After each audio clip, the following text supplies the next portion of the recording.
देवं कंसचाणूरमर्दनं देवकी परमानन्दं कृष्णं वन्दे जगद्गुरुं కృష్ణం వందే జగద్గురి. మనము రెండో అధ్యాయం నేర్చుకున్నాము. రెండో అధ్యాయం దేని గురించి చెప్పింది అనేది కూడా మనం 2-3 సార్లు నేర్చుకున్నాము. రెండో అధ్యాయంలో అన్ని అధ్యాయాల యొక్క సారాంశము ఉంటుంది. అండ్ ప్లస్ ఒక్కొక్క అధ్యాయానికి కావలసినటువంటి స్టార్టింగ్ పాయింట్ అనమాట. ఎక్కడ ఏది చెప్తారో అండ్ దాని విపులంగా మిగిలిన అధ్యాయంలో చెప్తారని అనుకున్నాము. సో మనకి రెండో అధ్యాయంలో తత్వ మార్గము, జ్ఞాన మార్గము, స్థిత ప్రజ్ఞుల యొక్క లక్షణాలు అన్ని కూడా మనం తెలుసుకున్నాము. సో ఇంకా అంత ఇదిగా మనకి పరమాత్మ చెప్పినా కూడా మన యొక్క ఆ అర్జునుడు ఇంకా ఉన్న డౌట్స్ ని క్లారిఫై చేసుకుంటున్నారు అనమాట. అండ్ ఈ అధ్యాయం వచ్చి కర్మ గురించి చెప్తుంది.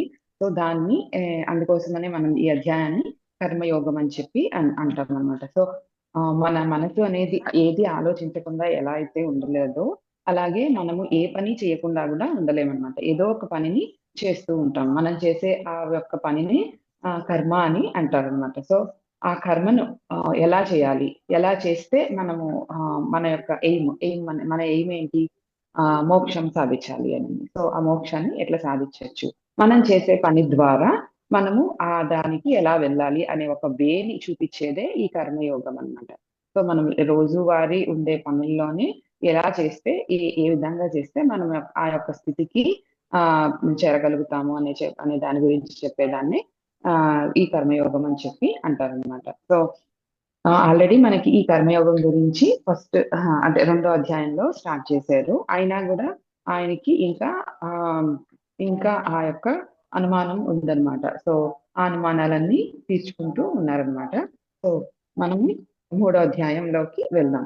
ఓకే, వెళ్తూ మళ్ళా కర్మయోగం గురించి మధ్యలో మాట్లాడతాం. ఓకే, మూడో అధ్యాయం ఫస్ట్ శ్లోకము.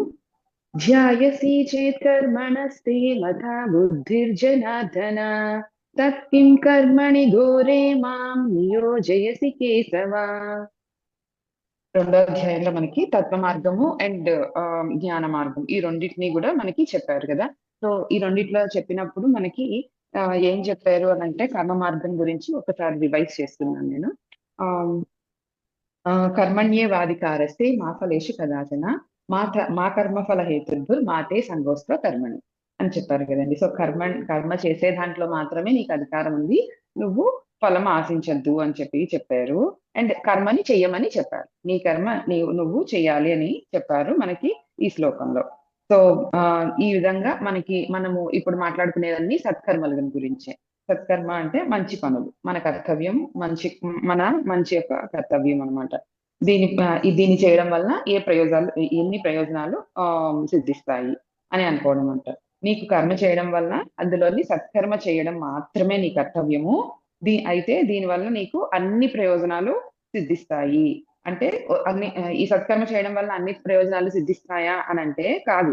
ఆ సత్కర్మను కూడా ఎలా చేయాలి, భావన పూర్వకంగా చేయాలి అని కూడా మనకి ముందరి శ్లోకాల్లో చెప్పారండి. అదే మనకి 49, 50, 51 ఈ 3 శ్లోకాలు మనము ఇక్కడ చూసుకోవాలన్నమాట. అప్పుడే మనకి అర్థమవుతుంది.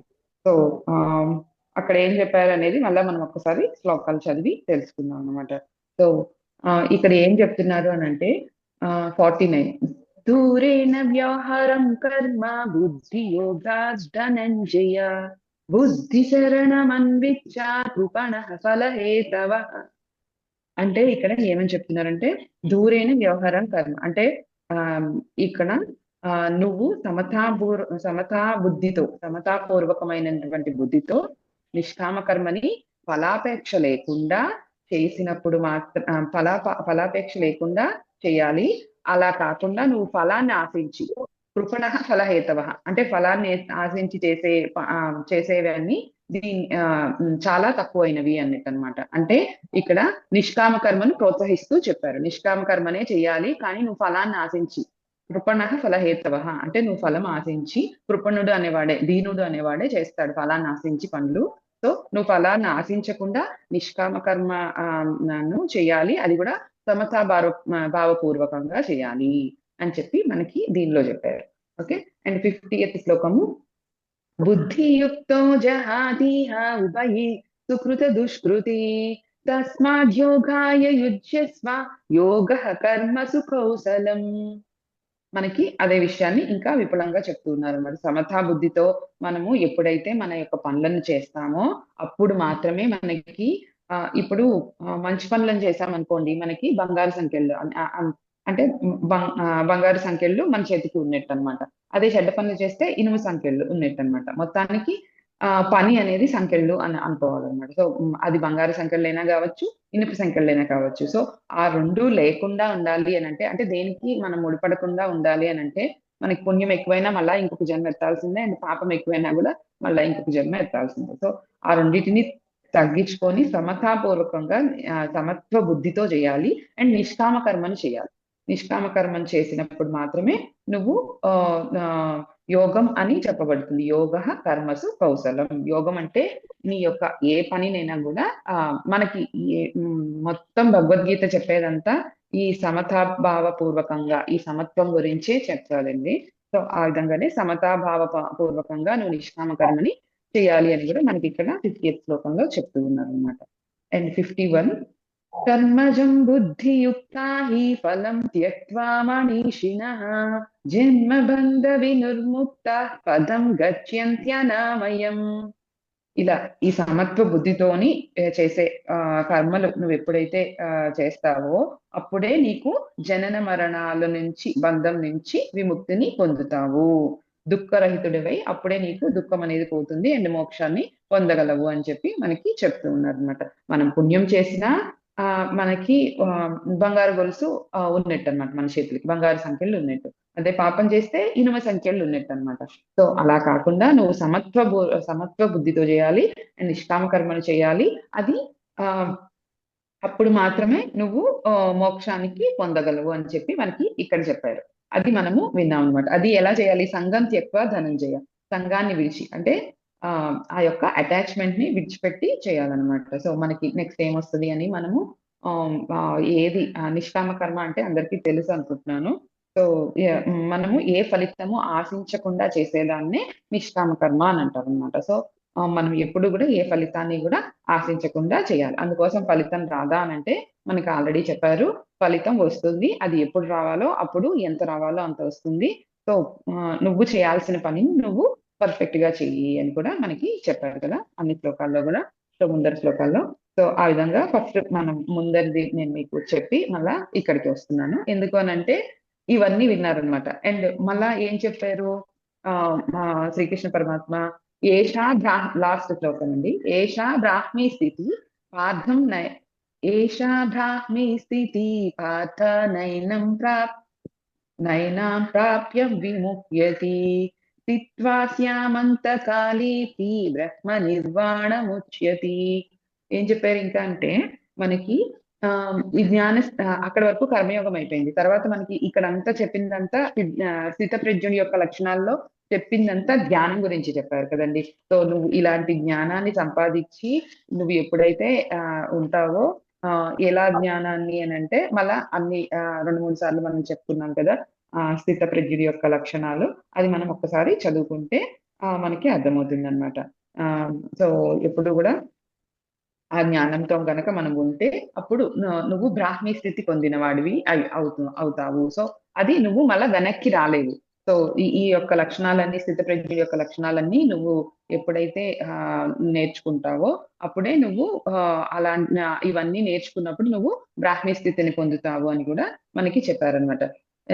ఈ యొక్క లాస్ట్‌లో ఏం చెప్పారు? ఆయన యొక్క మంత్రాన్ని లాస్ట్‌లో చనిపోయే ముందర చెప్పినా గూడా మనము మోక్షాన్ని పొందొచ్చు అని గూడా చెప్పారనమాట. సో, అలా పొందొచ్చు. కానీ నీకు అప్పుడు గుర్తు రావాలి అనంటే ఇప్పటి నుంచి నీ యొక్క బిహేవియర్‌లో నీ యొక్క రొటీన్‌లో ఆ యొక్క పని ఉంటే మాత్రమే ఎంతో ఇప్పుడు మనం ఎంత పనులున్నా గూడా, మనం ఎంతో కష్టంలో ఉన్నా గూడా మనకి అది చేయాలి అని ఎప్పుడు అనిపిస్తది అనంటే మనకి అంత అలవాటయిపోవాలన్నమాట. సో, అంత అలవాటయితేనే మనము దానికి టైంని అప్పుడు కేటాయించగలము. సో, అలా అప్పుడు మాత్రం గుర్తొస్తుంది. సో, అంతకాలంలో అంటే అలా అని వదిలేయక నువ్వు ఎప్పుడు ఎక్కడి నుంచి నువ్విప్పుడు ఎక్కడున్నావో అక్కడి నుంచి స్టార్ట్ చెయ్యి అని గూడా మనకి చెప్పారు. అంతకాలేపి అండ్ బ్రహ్మ నిర్వాణం వచ్చేది.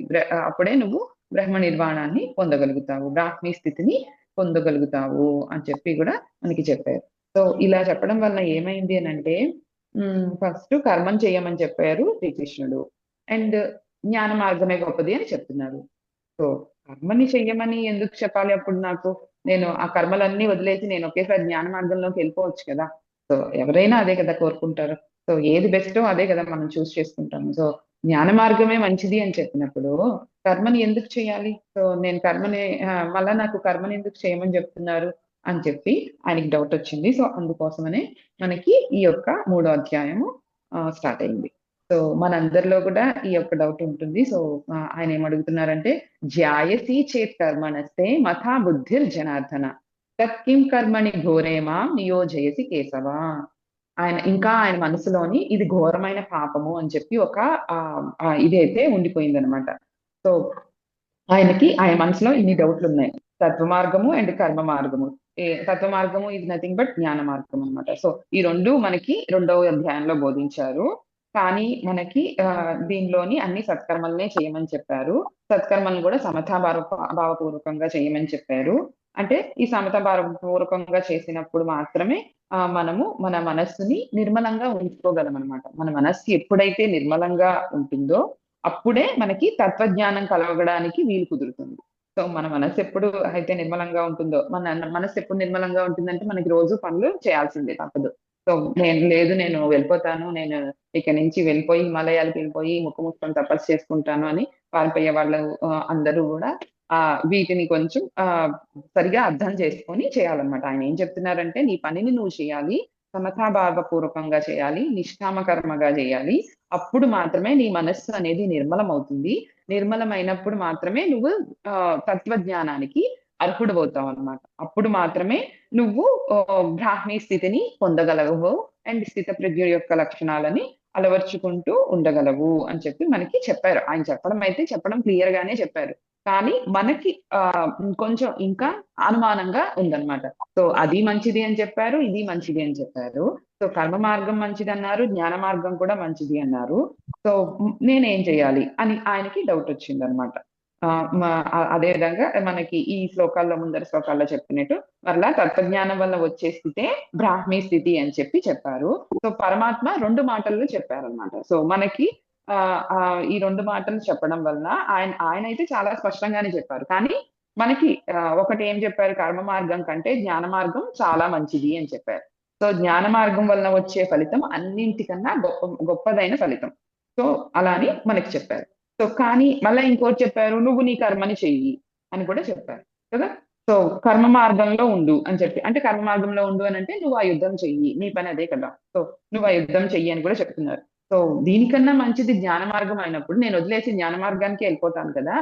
అయినా కూడా నన్ను అంత బోధించి కూడా నన్ను ఎందుకు కర్మను చేయమంటున్నారు అని చెప్పి ఆయనకి సందేహం వచ్చిందంట. ఈ సందేహాన్ని తీర్చుకోవడానికే ఈ డౌట్ ని మనకు కూడా వచ్చే ఉంటుంది. కానీ మనకన్నా ముందర ఆయనకి వచ్చేసింది. సో అందుకోసమని మనకి ఈయన అడిగారనమాట. అండ్ కర్మ మార్గం కంటే గొప్పదైనది నాకు ఏ మార్గమో ఆ మార్గాన్ని మాత్రమే చెప్పు జనార్దన. మళ్ళా ఇక్కడ గోరేమాం అని చెప్పి అన్నారు కదా. సో గురువుకి ఇవ్వాల్సిన రెస్పెక్ట్ కూడా మనకి ఇక్కడ తెలుస్తుంది. జనార్దన అండ్ కేశవ అని 2 విధాలుగా సంబోధించారు. ఇంత ఘోరమైనటువంటి పాపం చేయమని చెప్తున్నావు జనార్దన నన్ను అని చెప్పి అడుగుతూ ఉన్నారనమాట. జనార్దన అంటే జన్మకు కారణం అయినటువంటి అజ్ఞానాన్ని పోగొట్టేవాడే జనార్దనుడు అంటుంది. సో మన జన్మకు కారణమైనటువంటి అన్ని అజ్ఞానాలను పోగొట్టేవాడే జనార్దనుడు. సో ఆయన మనకి అన్ని అజ్ఞానాలను పోగొట్టేవాడు కాబట్టి మనకి ఈ కన్ఫ్యూజన్ స్టేట్మెంట్ అంతా ఆయన ఇవ్వలే. కానీ మనకి ఉండే ఆ యొక్క లక్షణాల వలన ఇంకా కొంచెం కన్ఫ్యూజన్ గా ఉన్నాం. మనం ఎప్పుడైనా అంతే కదండి. ఎప్పుడైనా క్లారిటీ కోసం ఇంకొకసారి అడుగుతూ ఉంటాం కదా ఏదైనా ఒక విషయాన్ని. సో ఆ విధంగా క్లారిటీ కోసం మన అర్జునుడు ఇక్కడ ఇంకొకసారి అడుగుతూ ఉన్నారనమాట. సో నువ్వు భయాన్ని కలిగించేవాడివి కాదు, కానీ నాకు భయంగా ఉంది. సో రెండిట్లో ఏది చేయాలి, ఏది కరెక్ట్ అనేది అని చెప్పి అడుగుతూ ఉన్నారనమాట. అండ్ కేశవ అని కూడా ఇక్కడ సంబోధించారు. సో కేశవ అంటే మానవుడి యొక్క బుద్ధి క్లేశాలను అన్నింటినీ పోగొట్టేవాడు. బుద్ధి క్లేశాలు అంటే కష్టాలు, సంశయాలు అండ్ ఈ డౌట్స్ అవన్నీ అన్నమాట. సో మానవుడి యొక్క బుద్ధి క్లేశాలన్నింటినీ పోగొట్టేవాడే కేశవ. అండ్ ఇంకొక అర్థం కేశవ అనే ఆయన్ని సంహరించిన వాడు కాబట్టి కేశవుడు అయ్యాడనమాట. సో ఈ విధంగా అర్జునుడు అడుగుతూ ఉన్నాడనమాట. అయితే ఇక్కడ ఇంకొక విషయం ఏమంటే ఘోరమైనది అని చెప్పారు కదా! సో ఘోరమైనది అనంటే ఇప్పుడు అర్జునుడికైతే ఆహ్, ఆ యొక్క యుద్ధం చేయమని చెప్పారు. సో యుద్ధం చాలా ఘోరమైనది. పోనీ మనం ఒప్పుకుంటాము. కానీ మనకేమి అంత ఘోరమైన పని చెప్పేసారు కదా! సో ఆ డౌట్ అయితే వచ్చింది నాకు. సో అది ఏమి అనంటే ఆయన ఆహ్, ఆహ్, ఈ కర్మ మార్గం అనేది చాలా కష్టమైన మార్గం అంటండి. దీంట్లో ఏది మంచి కర్మ, ఏది చెడు కర్మ అని తెలుసుకోవడం కూడా చాలా కష్టమంట. సో ఈ కర్మ మార్గంలో ఏది నిషిద్ధ కర్మ అంటే ఏది చేయొచ్చు అండ్ ఏది చేయకూడదు అండ్ దేన్ని ఎంతవరకు చేయొచ్చు. సో ఏది మనకి కరెక్ట్‌గా ఎంతవరకు చేస్తే ఉంటది అనే విషయాన్ని గూడా మనకి తెలీదనమాట. ఈ కర్మ మార్గం అనేది చాలా, చాలా విస్తృతమైన మార్గం అటండి. సో అసలు ఎన్ని కర్మలుంటాయి? అసలు కర్మలు ఉండేవి గూడా మనకి 10 కర్మలుంటాయంటండి. అది నిష్కర్మ అంటే ఏ పని చేయకుండా ఉండడము. రెండోది నిషిద్ధ కర్మ అంటే చేయకూడని పని చేయకూడని పనులు అన్నమాట. అండ్ నిత్య కర్మ మనం రోజు చేసే కర్మలు. అంటే ఇంకా స్నానపానాదులు, ఇంకా పూజ ఇవన్నీ గూడా నిత్య కర్మలోకి వస్తాయి. సో నెక్స్టొచ్చి హ్మ్. నైమిత్తిక కర్మ. అంటే ఇది వచ్చి గ్రహణం పట్టినప్పుడు పట్టు స్నానాలు, విరుపు స్నానాలు అవన్నీ ఉన్నాయి కదా! అవి నైమిత్తిక కర్మలోకి వస్తాయంట. అండ్ పూర్వం చేసినటువంటి సంచిత కర్మ. కర్మ అంటే పూర్వం చేసినటువంటి పాప పుణ్యాలు ఇవన్నీ గూడా. అంటే ఇప్పుడు మనం పాత జన్మల్లో చేసినవి మంచిదనుకోండి. సో మనకి ఎప్పుడు ఏదివ్వాలి అనేది గూడా అన్ని గూడా సంచిత కర్మల్లో ఉంటాయి. ఈ సంచిత కర్మ ప్రకారమే మన జన్మని తీసుకుంటామంటండి. సో సంచిత కర్మలన్నీ శూన్యమైతే గాని మనము మోక్షానికి వెళ్ళే మార్గం అనేది మనకి కనపడదు. సో సంచిత కర్మని మనము జీరో చేసుకోవాలి. అది ప్లస్‌లో ఉన్నా ప్రాబ్లమే అండ్ మైనస్‌లో ఉన్నా గూడా ప్రాబ్లమే. సో ఇప్పుడు ఇంకా మనకి ఈ సంచిత కర్మల్ని పోగొట్టుకునే దానికే ఆహ్, ఆహ్, అంటే ఉన్నవి ప్లస్‌లు, మైనస్‌లు అన్నీ జీరో చేసుకోవడానికి రామకృష్ణ పరమహంస గారి యోగా దాంట్లో క్రియా యోగం అని చెప్పి ఉంటుంది. అది మనము ప్రాక్టీస్ చేసినట్లయితే చాలా మన జన్మల్లో ఉండేటువంటి అన్ని కర్మల్ని మనము జీరో చేసుకోవచ్చండి. అలా చేసుకోవచ్చంట. సో, ఆహ్ అది సంచిత కర్మ గురించి. అండ్ ప్రారబ్ధ కర్మ.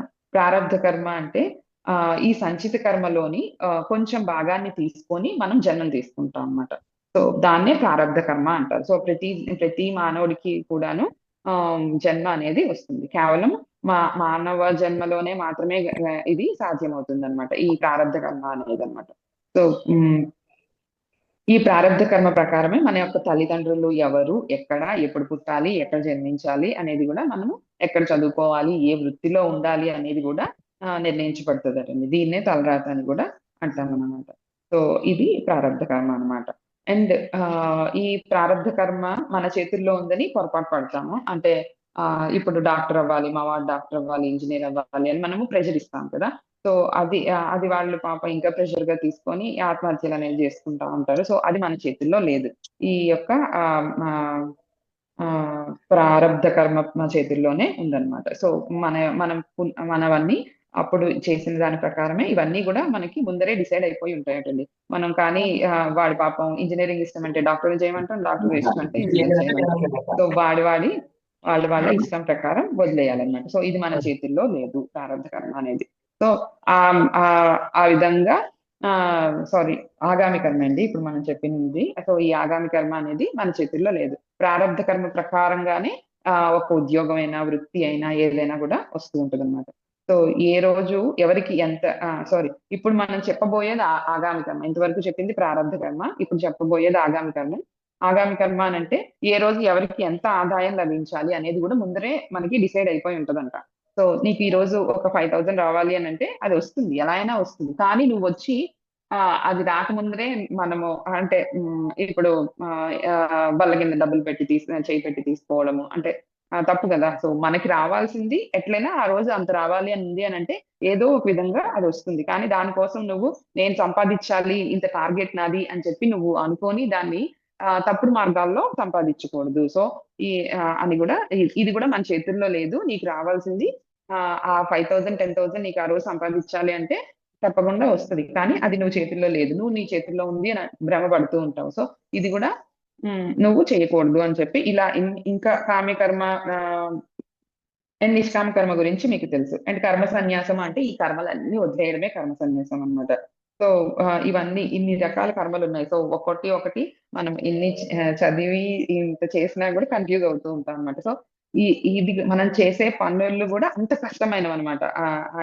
నేనేం చెప్పాలనుకుంటున్నానంటే యుద్ధం ఒకటే కాదు కష్టము. మనం చేసే ప్రతి పని అంటే ఇన్ని కర్మలున్నాయి కదా! దేన్ని చేయాలి? ఎంతవరకు చేయాలి? ఎంతవరకు మనకి అధికారం ఉంది? ఏది దాటితే మనకు అధికారం లేదు. ఇవన్నీ కూడా మనకి తెలీదు. సో, ఇది అందుకోసమని మన యొక్క అర్జునుడు అండ్ మన యొక్క ఆహ్, ఆహ్, ఆయన చెప్పారు కదండీ! వేదవ్యాసుల వారు. సో, ఆళ్ళు ఇది గూడా మనకి ఘోరమైన పాపం అన్నట్టు ఇంత ఘోరమైన దానిలోనే ఉండమని ఎందుకు చెప్తున్నావు? ఇన్ని రకాలున్నాయి కదా! చాలా చాలా విస్తృతమైనదంట. నేను నేను తెలుసుకునింది చాలా తక్కువే. సో, అందుకోసమని అటువంటి ఘోరమైనటువంటి కర్మలు చేసే దానిలో మమ్మల్ని ఎందుకు ఉండమని చెప్తున్నావు? అని చెప్పి అడుగుతున్నారు. సో, అంతే అంతే గదండీ! మనకి కొంచెం వరకు ఎంతవరకు అధికారం ఉంది అనంటే ఇప్పుడు ఎగ్జాంపుల్ చెప్పాలి అంటే అమ్మ కూతురికి పెళ్లి చేసి పంపించేసింది. సో, అంతవరకు అమ్మ చేయాల్సిన పని చేసింది. సో, అది కాకుండా ఇంకా తనక్కడికెళ్ళిపోయినా గూడా తనిప్పుడు ఎక్కడ కోడలు ఎవరి మాట వినాలి? అత్తగారి మాట వినాలి. అండ్ వాళ్ళ ఇంటి ప్రకారం వాళ్ళు సర్ది చేసుకోవాలి. సో, అది కాకుండా ఇప్పుడు అమ్మ అక్కడి నుంచి చెప్తదనమాట. "నువ్వు ఇది చెయ్యి, నువ్వు అది చెయ్యి, నువ్వు ఇప్పుడు ఇది చెయ్యి. ఇలా చేస్తే మీ అత్తగారి దగ్గర చులకనైపోతావు. మళ్ళా నీకు ఇదయిపోతది" అని చెప్పి చాలా మంది ఉన్నారు కదా! సో, వాళ్ళ పోర్షన్ ఎంత వరకు? వాళ్ళు చేయాల్సిన పని ఎంత వరకు? పెళ్లి చేసామా, పంపించామా అంతవరకే ఉండాలి. సో, దాన్ని దాటి రాకూడదనమాట. సో, అది వచ్చినప్పుడు మాత్రం ఇంకా మనం ప్రాబ్లమ్స్ ఫేస్ చేస్తాం. అలా అన్నమాట. ఎవరికి ఎంత వరకు అధికారం ఉంది? ఎంత వరకు దాటితే మనకి అధికారం ఉండదు అనేది గూడా మనం తెలుసుకోవాలి. ఈ విషయాలను జాగ్రత్తగా తెలుసుకొని, ఏ మాత్రం చెప్పిన ఫలితాలకు ఈ ఈ ఈ ఈ యొక్క విషయాలు చెప్పిన ఫలితాలన్నిటికి కరెక్ట్‌గా మనము తెలుసుకున్నామనుకోండి మంచిగా ఫలితం వస్తుంది. లేదంటే ఇది గూడా ఘోరంగా మారే అవకాశాలు ఉన్నాయి కదా! సో, అందుకోసం అని చెప్పి సత్కర్మ ఆచరణ అనేది అనేకమైనటువంటి మళ్ళా దీంట్లో గూడా మళ్ళా సత్కర్మలు అని ఉన్నాయి కదా! సత్కర్మలు అంటే మంచి పనులు. సో, మంచి పనులు చేసే దాంట్లో గూడా చాలా ప్రాబ్లమ్స్ ఉన్నాయి. ఫేస్ చేస్తాం. అంటే మంచి పనులు అంటే ఇప్పుడు ఎగ్జాంపుల్ మనం దానం ఇచ్చాము. సో, అది మంచిదే. కానీ ఎవరికివ్వాలి? వాడి యొక్క కేపబిలిటీ. ఇప్పుడు ఆ దానం ఇచ్చింది గూడా దానికి తగినవాడా కాదా అని చూసుకొని దానం ఇవ్వాలి. అప్పుడే అది సత్కర్మ అవుతుంది కదా! సో, దాంట్లో గూడా ఒక బోర్డర్స్, లైన్స్ అట్లా చాలా ఉన్నాయన్నమాట. సో, ఆ విధంగా అన్ని రకాలున్నాయి. సో, ఈ కర్మ మార్గం అనేది చాలా పెద్దది. దీంట్లో చాలా కర్మలున్నాయి. అండ్ మన బాధ్యతలు తీర్చుకోవడానికి గూడా మనం చాలా కర్మలు చేయాలి, చేస్తున్నాము. సో, ఇది ఎంతవరకు చేయాలి? సో, ఆ విధంగా మనము తెలుసుకోవాలి అని చెప్పి మన మన యొక్క గురువులైనటువంటి అర్జునుడు అండ్ ఈయన గూడా మనల్ని ఈ శ్రీకృష్ణ పరమాత్మని ఇక్కడ ఇంత ఘోరమైనటువంటి పనిని మమ్మల్ని ఎందుకు చేయమని చెప్తున్నావు జనార్దన, కేశవ అని చెప్పి సంబోధిస్తూ ఉన్నారనమాట. సో, హ్మ్. అది కర్మ కర్మ ఆహ్, మార్గం గురించి అండ్ కర్మయోగము మనకి ఈ యొక్క అధ్యాయంలో ఆయన ఏమేమి చెప్తారు అనేది మనం చూడాలి. సో, మనల్ని ఆహ్, నెక్స్ట్ సెకండ్ శ్లోకంలోకెళ్ళిపోదాం సార్. సార్ ఏమైనా యాడ్ చేస్తారా? Okay sir. ఇది ఫినిష్ చేసేసి సెకండ్ శ్లోకం. వ్య వ్యామిశ్రేణ వాక్యేన బుద్ధిం మోహవసీవ మే తదేకం వదన నిశ్చిత్య येन శ్రేయోహమాప్నుయాం వ్యోమిశ్రేణవ వాక్యేన బుద్ధిం మోహయసీవ మే. అంటే ఆయన ఇంకా అడుగుతున్నారు. అంటే ఫస్ట్ క్వెషన్‌కి ఇది కంటిన్యూషన్ అన్నమాట. అది నేను ముందరే మీకు చెప్పేసాను. అయినా మళ్ళా ఒకసారి చెప్తున్నా. వ్యోమిశ్రేణవ వాక్యేన అంటే ఈ యొక్క జ్ఞాన మార్గం మంచిదా? కర్మ మార్గం మంచిదా? ఈ 2 కూడా నాకు కలిసిపోయినట్లున్నాయన్నమాట. సో, 2 నేను సెపరేట్ చేసుకోలేకపోతున్నాను. సో, నన్ను ఇలాంటి కలవరపెట్టేటువంటి మాటలు నాకు ఇంకా భయాన్ని కలిగిస్తున్నాయి. సో, నాకు తదేకం వదన నిశ్చిత్య అంటే నువ్వే నిశ్చయించు. తదేకం అంటే ఇంక నువ్వేది చెప్తే అదే చేస్తాను. తదేకం వద నిశ్చిత్య ఏన శ్రేయోహ మాప్నుయాం. నాకు ఏది శ్రేయస్కరమో అది నువ్వే తేల్చి చెప్పు. నువ్వు 2 చెప్పావు. నాకు అర్థమైంది. కానీ ఆ రెండిట్లో ఏది చేసుకోవాలి అని నాకు తెలియటం లేదు. సో దాంట్లో ఏది కరెక్టో ఏది నేను చూస్ చేసుకుంటే నాకు శ్రేయస్కరమో అది నువ్వే తేల్చి చెప్పు అని చెప్పి చెప్తూ ఉన్నారనమాట మనకి ఇక్కడ ఈ శ్లోకంలో. ఆయన ఇక్కడ ఇంకొక పదం వాడారు చూడండి, శ్రేయస్కరం. సో దీని గురించి మనము చాలానే చెప్పుకున్నాము, మీకు గుర్తుంది అనుకుంటున్నాను. సో ప్రియం ప్రియం వేరు, శ్రేయస్కరం వేరు. మన ప్రియం అంటే మనకు నచ్చింది ఇస్తే అది ప్రియం. సో శ్రేయస్కరం అంటే మనకి ఏది మంచిదైతే అది శ్రేయస్కరం. ఒక చిన్నోడు వచ్చాడు, జలుబుతో ఉన్నాడు, వాడు చాక్లెట్ అడుగుతున్నాడు, వాడికి అది ఇష్టం అన్నమాట, చాలా ఇష్టం. సో అప్పుడు తింటే ఆ క్షణం వాడికి చాలా బాగుంటుంది. సో వాడు చాక్లెట్ అడుగుతున్నాడు, కానీ మనం ఏమంటాము, వద్దురా నీకు జలుబుగా ఉంది, నువ్వు జలుబు తగ్గిన తర్వాత నీకు చాక్లెట్ ఇస్తాము, అది నీకు మంచిది కాదు అంటాం. సో అలా ఆ విధంగా మనకి ప్రియం ఏది, శ్రేయస్కరం ఏది అనేది మనం తెలుసుకోవడం కూడా చాలా కష్టము. సో నాకు ఏది శ్రేయస్కరము అంటే నేను పొందవలసినది మాత్రము ఏం పొందాలి, అన్నిటికన్నా మంచిదైనటువంటి ఫలితాన్నే పొందాలి నేనైతే.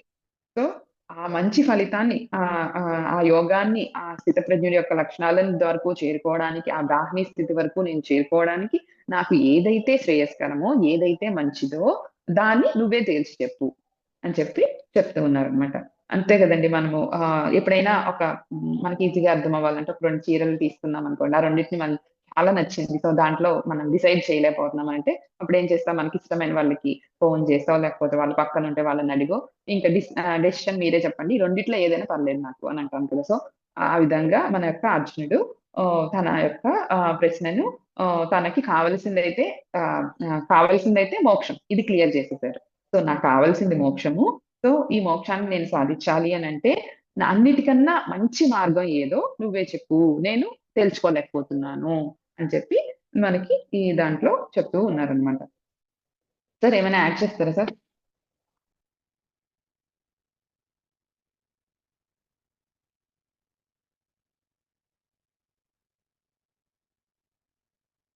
మొత్తం కర్మల గురించిను, తర్వాత దీని ఎన్ని రకాలైనటువంటి సెల్ఫ్ కాన్ఫ్లిక్టింగ్, ఒక దాంట్లో నువ్వు చెయ్యి అంతా నాదే అంటాడు, ఇంకో దాంట్లో నీ పని నువ్వు చేయి అంటాడు, కర్మణ్యవాధికారస్తే అంటాడు, మళ్ళీ నేను చేయించేది చేసేది అన్ని నేనే అంటాడు, ఇంకో పక్కన నీ పని నువ్వు చెయ్యి ఫలితాన్ని ఆశించుకో.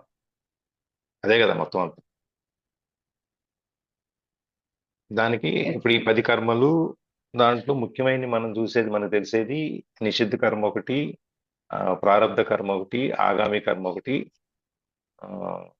ఇప్పుడు మనం ఈ ఉండే కర్మ ఒకటి. అంతే సార్. నిషిద్ధ కర్మ అంటే చేయకూడని పనులు చేయటం, ప్రారబ్ధ కర్మ అంటే పాత జన్మలో అన్ని మనకి ఈ జన్మలో రావటం, ఆగామి కర్మ అంటే వచ్చే వాటిని గురించి ఆలోచించడం, భవిష్యత్ కర్మల గురించి, తర్వాత ఇప్పుడు మనం చేసే పనులన్నీ భూత భవిష్యత్ వర్తమాన కాలాలు మొత్తం అన్ని 3 వస్తాయి. ఓకే, అంతే సార్. అంతే కదా. 10 కర్మలు ఉన్నా 10 కర్మల్లో మనం చేసేది ఎట్లాగో నిష్కర్మ అనేది ఎలాగో ఉంటుంది. మనం చేసే ఖాళీగా కూర్చొని టీవీ చూస్తూ కూడా అది కూడా కర్మే కదా. అది కూడా కర్మనే. అది కూడా కర్మనే. కాబట్టి నిష్కర్మ అనేది బహుశా మరి ఏమి ఉండదేమో మనకి పడుకున్నప్పుడు తప్ప. అంటే నిష్కర్మ అంటే ఇంకా పడుకున్నప్పుడు కూడా మైండ్ వర్క్ చేస్తూ ఉంటది కదా అట్లయితే. ఏ పని చేయకుండా ఉండడం, ఏ పని చేయకుండా మన మనసు శరీరము ఎప్పుడు ఏది ఉండదు, ఏదో ఒకటి చేస్తూ ఉంటుంది. అదే నిన్న మనం చెప్పుకున్నాం థింకింగ్ గురించి. We can't stop thinking. నిన్న నేను అనే దాన్ని నేను పేపర్ కటింగ్ కూడా పెట్టా కదా, దాంట్లో నువ్వు ఆలోచనలన్నీ ఆపేసి నీకు చుట్టూ ఉన్నదంతా ఆపేస్తే నువ్వు జ్ఞానోదయానికి నువ్వు నీ యొక్క మనస్సు అనేది దాని మీద వెళ్తుంది అనమాట. అప్పుడు నువ్వు దీన్ని సాధించగలుగుతావు అని చెప్పుకో. ఆ నేను అనేది వదిలేయగలుగుతావు. ఆ నేను అనే ఆహాన్ని ఎప్పుడైతే వదిలేస్తావో మిగిలిన అన్ని శ్రేయస్కరమైన అన్ని కూడా స్ట్రాంగ్ పాయింట్లు అవుతాయి అని చెప్పి. అంటే మనం చెప్పేది ఎట్లా అంటే, దీన్ని మేనేజ్మెంట్ ప్యారలెన్స్ లో చెప్పాలంటే వీక్ పాయింట్స్, స్ట్రాంగ్ పాయింట్స్ ఉంటాయి ప్రతి వాళ్ళకి. జనరల్ గా మనం ఏం చేస్తామంటే వీక్ పాయింట్స్ మీద ఫోకస్ చేస్తాం. మనం సొంతంగానూ అదే చేస్తాం, పక్క వాళ్ళు కూడా వీడి వీక్నెస్ ఇది, వీడి వీక్నెస్ ఇది అని చెప్పి వాడు కూడా మన వీక్ పాయింట్ మీదనే ఫోకస్ చేస్తాం. కానీ ఈ స్ట్రాంగ్ పాయింట్స్ ని కనుక మన వీక్ పాయింట్ తగ్గించుకోవాలి అంటే మనకున్న అభిప్రాయాలు ఎట్లుంటాయంటే, ఈ పర్టికులర్ వీక్నెస్ నాకుంది అని చెప్పండి, దాన్ని మనం బలవంగా తయారు చేయాలి అని చెప్పి ఆ వీక్నెస్ గురించి ఆలోచిస్తాం. ఓకే, ఇప్పుడు నాకు ఒక పర్టికులర్ స్వీట్ ఇష్టం అనుకోండి, దాంట్లోంచి నేను బయటపడాలని చెప్పి నేను ఈ స్వీట్ తినకూడదు, ఈ స్వీట్ తినకూడదు, ఈ స్వీట్ తినకూడదు, ఈ స్వీట్ తినకూడదు అని ఎంతసేపు ఆ స్వీట్ గురించి చెప్తా ఉంటాం. దానికంటే స్ట్రాంగ్ పాయింట్స్ ఉన్నాయి నీకు. నువ్వు ఏదైనా ఒక పని అనుకుంటే చేయగలవు, దాన్ని మొదలు పెడితే చివరి పూర్తయిన దాకా నువ్వు ఆపవు, అట్లా రకరకాలైనటువంటి స్ట్రాంగ్ పాయింట్స్ ప్రతి వాళ్ళకి ఉంటాయి. ఆ పాయింట్స్ మీద ఫోకస్ చేస్తాం. నువ్వు ఈ పని మనం ఎప్పుడు చెప్పినా నీకే నువ్వు ఏ పని అయినా చేయగలవు, నీకు తెలివితేటలు ఉన్నాయి, నీకు బాగా చేస్తావు, నువ్వు దీన్ని సాధిస్తావు, నువ్వు ఇంతకంటే ఇక్కడికి వెళ్ళగలవు, ఈ పాయింట్స్ మీదనే మనం ఫోకస్ చేసుకుంటూ వస్తే ఆటోమేటిక్గా ఈ వీక్ పాయింట్స్ ఏవైతే ఉన్నాయో అవన్నీ ఫేడ్ అయిపోతాయి, అవన్నీ దాంతో అవే మాయమైపోతాయి. అందుకని చెప్పి ఇక్కడ మనం ఈ కర్మలు వీటన్నిటిలోకి వచ్చేటప్పుడు కూడా నీకే దీన్నే మనం ఆ జ్ఞానం వైపు, అంటే నీకు శ్రేయస్కరమైన నీకు ఇష్టమైనవి రెండు భాగాలు ఉన్నాయి, దాన్నే ఇంకా సింపుల్గా కొంచెం మనకి బాబా చరిత్రలో చెప్తారు. పిల్లవాడు, మీరు చెప్పినట్టే, పిల్లవాడు తనకి ఇష్టమైన ఏది, నాకు ఇది కావాలి అది కావాలని అడుగుతాడు, కానీ ఒంట్లో బాగలేదు, ఆరోగ్యం బాగలేదు, తల్లి చేదు మాత్రమే ఇస్తుంది. ఎందుకంటే చేదు మాత్ర అనేది చేదు అయినా కూడా అది శరీరానికి శ్రేయస్కరమైనది కాబట్టి తల్లి అదే ఇస్తుంది. అట్లాగే భగవంతుడు కూడా మనకి నీకు ఇష్టమైన దాని కంటే కూడా నీకు మంచి ఉపయోగపడేదాన్ని నీకు మంచిగా, అంటే నీకు ఇష్టమైనది వేరు, మంచిది వేరు, నీకు ఆ మంచిది నీకు కావాల్సిందే ఆ భగవంతుడు ఇస్తాడు అని చెప్పేసి అక్కడ ఇంకొంచెం చిన్న పారాగ్రాఫ్ లో చెప్తారు. దాంట్లో చాలా వరకు అక్కడ కూడా భగవద్గీతనే కవర్ చేస్తారు. చాలా అన్ని చోట్ల అన్ని పుస్తకాలు అందరూ భగవద్గీతనే కవర్ చేస్తారు చాలా వరకు. మన చదవడానికి ఏంటంటే, ఓ స్వామీజీ కొత్తగా చెప్పారు మనకు అని ఉంటుంది, భగవద్గీత చదివిన వాడికి ఇది ఆల్రెడీ కృష్ణ పరమాత్మ చెప్పాడని చెప్పి అని ఉంటుంది. ఈ కర్మ సిద్ధాంతానికి వచ్చేటప్పటికి మనం ఈ వీక్ పాయింట్స్ నుంచి మనం ఎప్పుడైతే స్ట్రాంగ్ పాయింట్స్ మీద కాన్సన్ట్రేట్ చేయటం, ఫోకస్ చేయటం మొదలు పెడతామో ఆటోమేటిక్గా మనకున్న ఈ డెఫిషియన్సీస్ ఏవైతే ఉన్నాయో అవన్నీ ఆటోమేటిక్ కవర్ అయిపోతాయి. అది thank you sir. Thank you Jyothi. ఈ కర్మ కూడా కర్మ మార్గం అంటే డైరెక్ట్ గా మోక్షానికి వెళ్ళాలి అంటే అట్లా వెళ్ళకూడదండి సార్. ఫస్ట్ కర్మ మార్గము, తర్వాత దాని ద్వారా జ్ఞాన మార్గము, ఆ తర్వాత నెక్స్ట్ లీడ్ అయ్యేది మోక్షం అన్నమాట. సో అట్లా కనెక్ట్ అయ్యి ఉంటది అని కూడా అది స్టేజెస్. ప్రతి ఇప్పుడు పైన ఫస్ట్ ఫ్లోర్ వెళ్ళాలి అంటే మనం 18 మెట్లు, 17 మెట్లు, 16 మెట్లు ఉంటాయి, అది ఎక్కాలి. డైరెక్ట్ గా వెళ్ళిపోతామంటే కుదరదు. డైరెక్ట్ గా ఇక్కడి నుంచి పైకి జంప్ చేయలేవు, అది సహజం కాదు ఎవరికి. అందుకని చెప్పి ఈ స్టెప్స్ అన్ని దాంట్లో భాగమే. మనం తెలుసుకోవటం కానీ, ఈ స్థిత ప్రజ్ఞత గురించి కానీ, లేకపోతే మొదటి నుంచి ఒక్కొక్కటి ఫస్ట్ 2 అధ్యాయాలు మనకి ఇవే చెప్పుకుంటూ వస్తాడు కదా. అవి చెప్పిన తర్వాత ఇప్పుడు కర్మ సిద్ధాంతం గురించి చెప్పినప్పుడు ఇవేనే చెప్తాడు. ఆ విధంగా ఒక్కొక్కటి మనకి మన గురించి మనకి తెలియజేయటం. ఈ కర్మల్లో ఇన్ని రకాలు ఉన్నాయా, ఇంత కష్టమా అని ఇప్పుడే తెలుస్తుంది. అవును, మరి అంతే కదా. మనం ప్రతిదీ కూడా ఇప్పుడు మనం ప్రారంభ కర్మను అనుసరించి మనం ఈ రోజు చేసే పనులన్నీ ఉంటాయి, ఆగమ కర్మను అనుసరించి మనకు రావాల్సింది ఎప్పుడో రావాల్సింది ఆటోమేటిక్ వస్తుంది, దాని గురించి ఆలోచించక్కర్లేదని ఉంటాయి, ఇవన్నీ ఉంటాయి. కానీ మనిషి అనేవాడు ఆలోచించకుండానూ ఉండలేడు, ఆశించకుండానూ ఉండలేడు. ఆశించడం, ఆశపడటం అనేది ఎప్పుడూ ఉంటుంది. అది లేకపోతే భవిష్యత్తు నాకు ఆశాజనకంగా ఉంటుందని లేకపోతే వీడు బతకడం. ఇవాళ కంటే రేపు బాగుంటుంది, రేపు కంటే ఎల్లుండి బాగుంటుంది అని, బాగలేకపోయినా కూడా బాగుంటుంది అనేటువంటి ఒక ఆశతో బతుకుతాడు వీడు. అంతే కదా. ఆ ఆశ అనేది లేకపోయినప్పుడు భవిష్యత్ అనేది లేదుగా. అంటే నిరాశావాదం అని నేను అంటలేదు, నిరాశావాదం వేరు, ఆశావాదం వేరు. ఆశావాదం అనేది ఉన్నప్పుడే నీకు జీవం అనేది, నీ బతుకు అనేది, నీ భవిష్యత్ అనేది గురించి మాట్లాడతావు. నిరాశావాదంలోకి వెళ్తే ఎప్పుడు నాకు ఇట్లా అయిపోయిందని ఎప్పుడు ఏడుస్తాం, అది వేరు ఆ కార్యక్రమం. ఈ రెండిట్లోనూ అన్ని చాలా చిన్న చిన్న పాయింట్స్, చిన్న చిన్న దగ్గరలో రెండు ఒకలాగే అనిపిస్తూ ఉంటాయి కొన్ని. రెంటి మధ్యలో చేయడం తెలియాలా. రెంటి మధ్యలో ఉన్న తేడా చాలా సన్నటి గీత, అది కనుక్కోగలగా. ఇవి మళ్ళా ఈ చేసే పనుల్లో కూడా మనం ఎంతవరకు చేయాలో ఆ పని అంతవరకు చేస్తే సత్కరం అవుతుందంట. దాన్ని మించి చేస్తే మళ్ళా చేయకూడని పనుల్లోకి వెళ్ళిపోతుంది అనమాట. సో దానికి ఎగ్జాంపుల్ ఇంకా ఇది బాగా దొరికింది నాకు నిజంగా. నాకు అనిపించింది సరే ఇది కరెక్ట్ గా ఇక్కడ సెట్ అవుతుంది. ఒక పని ఎంతవరకు చేయాలో అంతవరకే చేయటం అనేది మనం గీసుకునే గీతను బట్టి ఉంటుంది. ఇప్పుడు నేను ఒక 10 తరాలు సరిపడా సంపాదించాలి అని చెప్పి కష్టపడి సంపాదించేసి పెట్టేసి పోతే దానివల్ల ఏముంటది కాదు ఈ 10 మంది మీ తర్వాత వచ్చే 9 తరాలు 10 తరాలు వాళ్ళు సోమరిపోతులాగా తయారవటం పనికి రాకుండా తయారవటం లేకపోతే వాళ్ళకి కావాల్సిన చేసి వాళ్ళంతటా వాళ్ళ కాళ్ళ మీద నిలబడలేకపోవటం లేకపోతే ఇచ్చింది నిలబెట్టుకోలేకపోవటం ఇవన్నీ చాలా వస్తాయి. అందుకనే ఎంతవరకు చేయాలంటే నువ్వు మనకి చాణక్యుడు చెప్తాడు, నువ్వు చాణక్య నీతులు అర్థశాస్త్రాలు చెప్తాడు, నువ్వు ఎంతవరకు సంపాదించాలి అంటే నెక్స్ట్ 3 months వాడు ఉద్యోగం మానేస్తే నెక్స్ట్ 3 months సరిపడ జీతాన్ని పెట్టుకుంటాడు సేవింగ్. అట్లాగే ఆహార పదార్థాలు నెక్స్ట్ 3 months 2 months సరిపడ పెట్టుకోని చెప్తాడు. ప్రతిదీ ఇంతకంటే నీకు అక్కర్లేదు అని. అంటే ఇవాళ ఉద్యోగం పోయినా మనం మానేసినా రెండో ఉద్యోగంలో చేరడానికి ఒక 3 నెలల టైం సరిపోతుంది అని. ఇది నీవు ఇంతగా అంతకన్నా ఎక్కువ ఖాళీగా ఉంటే నువ్వు వల్ల సోంబేరి అయిపోతావు. సో అంతే కదా మరి. అంతే. అందుకనే నీకు 3 నెలలు అనే టైం ఇచ్చింది. 3 నెలలు నీ గ్రాసం అయిపోద్ది, నీ చేతిలోనే డబ్బులు అయిపోతాయి. కాబట్టి నువ్వు సచ్చినట్టు 3 నెలలు నువ్వు కష్టపడి ఇంకోటి ఏదో ఎత్తుకోవాలి. యాక్టివ్ గా ఉండాలి. అది ఇవన్నీ ఎవరు చెప్తారు సరే, ఇవన్నీ వేరే అనుకోండి. చేస్తామా చేయమా, చేయగలుగుతామా చేయలేకపోతామా అనేది అది వేరే విషయం.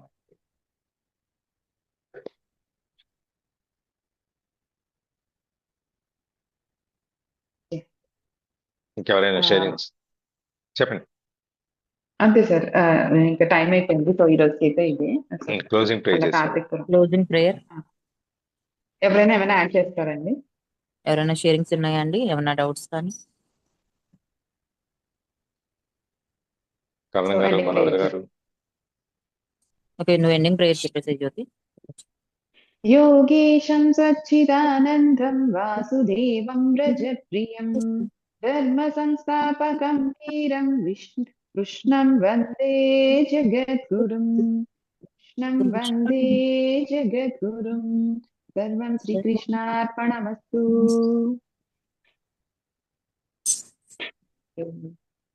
Thank you Jyothi.